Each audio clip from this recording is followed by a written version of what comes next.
Romance and Cigarettes. John Turturro was on the programme yesterday talking about it, although he actually does clearly find it quite hard to talk about it. He describes the movie as a down and dirty musical love story.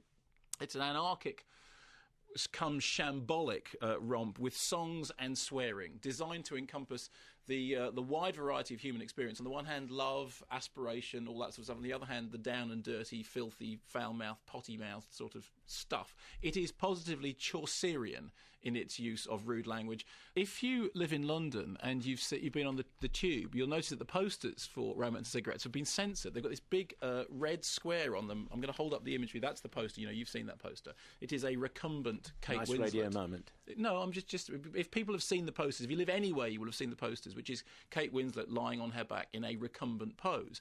The London Underground decided that picture is too they've got a big red stamp on it that says, if you want to see the rest of this poster, go to the such and such a website. Obviously, that's the film company playing up on the fact that the poster itself has been banned. Now, I thought the problem must be with the cigarette, because nowadays any posters involving cigarettes come under, laws about advertising smoking. And incidentally, I agree with that. I'm militantly against smoking. And as John Turturro pointed out, this is one of the few films about smoking which demonstrates that smoking really isn't good for you. Without giving anything away. Without giving anything away, you think you can pretty much fill in the blanks there yourself. Of course, it turns out that they just said that the image of Kate Winslet was too brassy. Now, although I think the poster is completely innocuous, it is true that Kate Winslet's performance is jaw-dropping. You've seen the film, right? Yeah, and it is.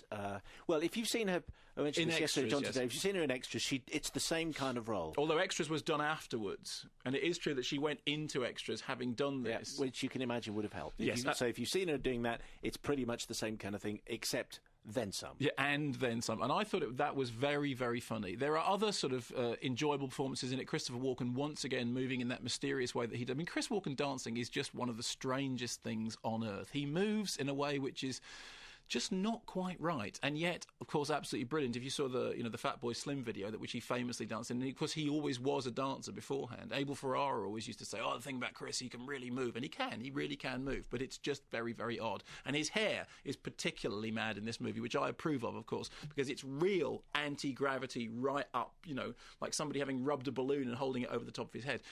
The film may be too shambolic and too anarchic for some audiences. I mean, clearly some people have just been put off by the mad switch of tones from, on the one hand, real domestic downbeat stuff, the swearing, the shouting, the kind of, the domestic aggravation, and on the other hand, bursting into red-headed woman. As you said to John Turturro yesterday, he did originally approach Bruce Springsteen to do the role, and Bruce Springsteen said he wouldn't do it because he couldn't act, although, frankly, I don't think it would have made much difference, I'm quite glad Springsteen said no. I don't think Springsteen would say yes. I mean, Springsteen does have a cameo role in that adaptation of High Fidelity, doesn't he? There's a moment when he turns up sitting on an amplifier in a dream sequence. That's the only film I can remember seeing him in. But rock stars, and I would include the sainted Elvis in this, just don't do it. Yeah, well, David Bowie, of course, and Sting, and Art Garfunkel. Actually, Art Garfunkel's not bad. Is Art Garfunkel the best, sort of, if you put him in rock and roll? Yeah. Is he the best singing actor? He probably is, because there are few Better than people. Elvis? Well, I always thought Elvis would have been a great actor had Colonel Tom Parker not said to him, "Stop all that acting nonsense and start making a film every 3 months for $1 million." But Better then that's than Cliff? because, well, actually, Cliff Richard is not a bad actor.